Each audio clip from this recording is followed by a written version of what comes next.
I used to be depressed when I was 20. I'm not depressed now. I don't have depression. I was depressed, but I didn't have depression. I had people that are depressed in my family, and I had a genetic predisposition to go into that state, but I don't have depression as something that is a consistent state for the rest of my life. I had a depressed state, and now I don't. And I barely ever go into that state for more than maybe 5 minutes at a time. Okay. What about the belief of I'm not successful? What does success mean? Does it mean driving a Ferrari, or does it mean you living in joy and abundance? To me, success is the most successful person is the happiest person. The most successful person to me is the person who suffers less. Okay. What if you could change your definition of success and still pursue the materialistic toys that you want? Don't get me wrong.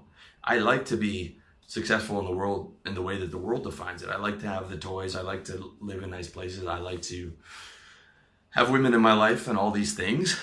But you can have all these things, but what if that wasn't the main focus? What if the focus was, I only want the things that are going to bring joy to my life, right?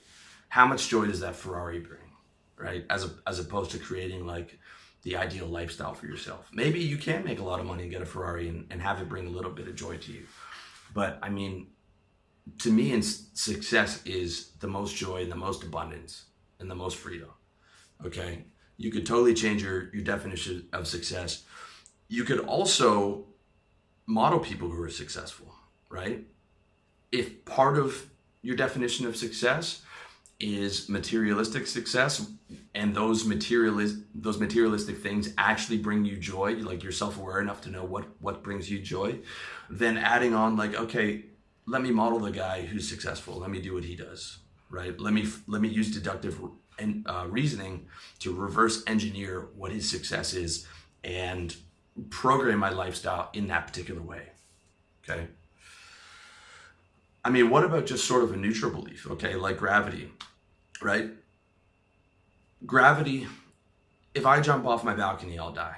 That belief serves me. Okay. You can have neutral scientific beliefs that don't need to be reframed, or a belief that's scientific and maybe it's not particularly positive.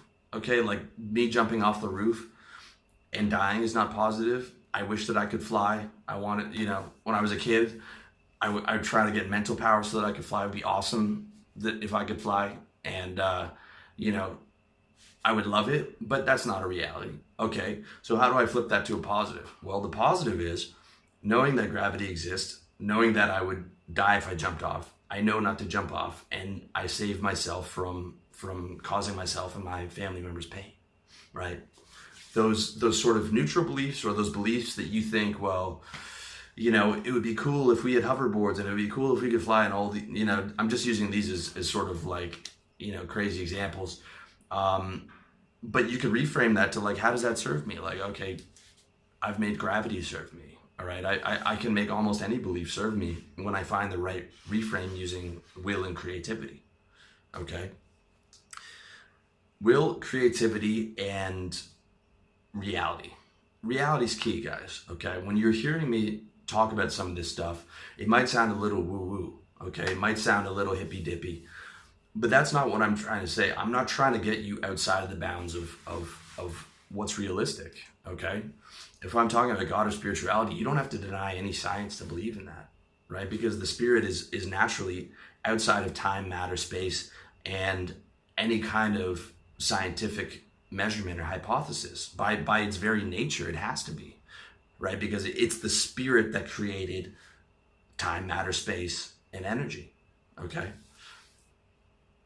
To me, you can keep all of the major scientific beliefs, use them as the best model, right? And recognize that for what it is, okay? Because the science, right, is constantly changing. It's constantly iterating. Science is just agreement of the top minds in the world that say this is the objective reality, right? But that's consistently changing. And even now, when you look at, the Heisenberg principle and quantum mechanics and string theory, I mean, I think scientists have even given up on objective laws for the world they've agreed that this is our best model of reality, right? It's open source. This is our best model of reality for now. We're going to keep iterating on that, which is a great belief. And that's a belief that you can use. You're like, okay, I'll use all the top level scientific beliefs. If you're able to understand those, I can use those as models, but I can still make them work for me. So none of this has to be outside of reality. None of this has to be outside of, the bounds of what's possible, right? I'm not saying develop the belief that you can fly, or, another example will be like, for guys talking to girls, there used to be this school of using like neurolinguistic programming on yourself to be able to get the confidence to approach a girl, and just like picture yourself as 10 feet tall, picture yourself as Godzilla walking up to a tiny girl, because then you'll be able to have the confidence. Well, that kind of thing would never work for me, because I know that's not reality. All right. Instead, right, if I wasn't getting the success that I wanted with women, what I would do is I would say, well, this hasn't been working out so far. So how do I create a belief where I am able to get the success that I want with women? And the best way to do that is to model success, right? Who's good with women? What do they have? Most likely they're better than average looking. How do I get myself to look as good as I possibly can? Okay. Dressing well, being fit. And then how do they speak to women? Okay, let me model that level of game and use that. All right. What's their ratio of getting women? Okay, so I know I have to do X amount of approaches, or maybe if that guy's better looking than me, I have to do 10X that amount of approaches, right? And then as you start to make progress, you're like, oh, okay, I can see all the mistakes that I was making. Oh, okay, I can see all these different levels. And now my belief system's in line with reality, and now I've got a goal, and now I've got something that I'm working towards, and I can see progress. And even if I'm not getting the results that I want, I can still see that I'm like step by step moving up to where I want to be, okay? And all that is in line with reality. So that's when you know you have a good belief system, right? You've questioned the old belief, you've opened it up for possibility, you've recognized that you would like to change that belief, and then you use your will, creativity, and created a new belief that is in line with reality. Make sense? So that's my attitude on it, okay? What if you could dig up every belief that causes you doubt, depression, and despair? Or even just beliefs that make you feel unmotivated and mediocre, right? What if you could dig all those up? Now, you might be thinking, sure, it's hard, but dude, everything worth doing is hard. Every single thing worth doing is hard. If it was easy, everyone would be happy. If it was easy, everyone would be programmed with the most positive beliefs by our parents and by our teachers and by our cultures. But look around the world. Look at the negativity and the war and the depression and the despair. This is the input that you're getting. But that is 100% within your control to recreate, to reprogram your operating system, right?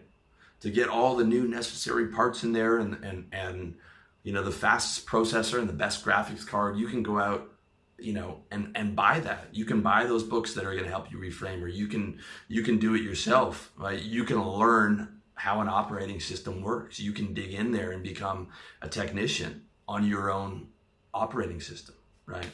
On your own personal computer, and you can do it for free.